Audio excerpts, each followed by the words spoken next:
A7 news Andhra.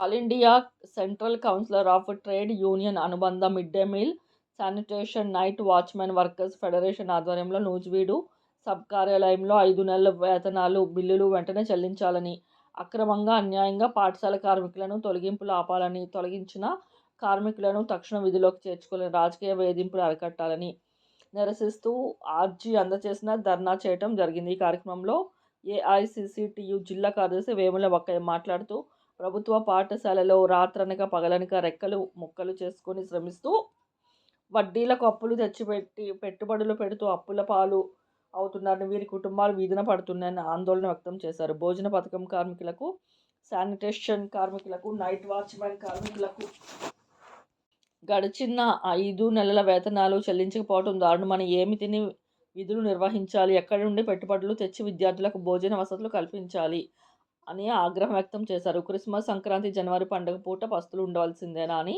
ఎద్దేవా చేశారు.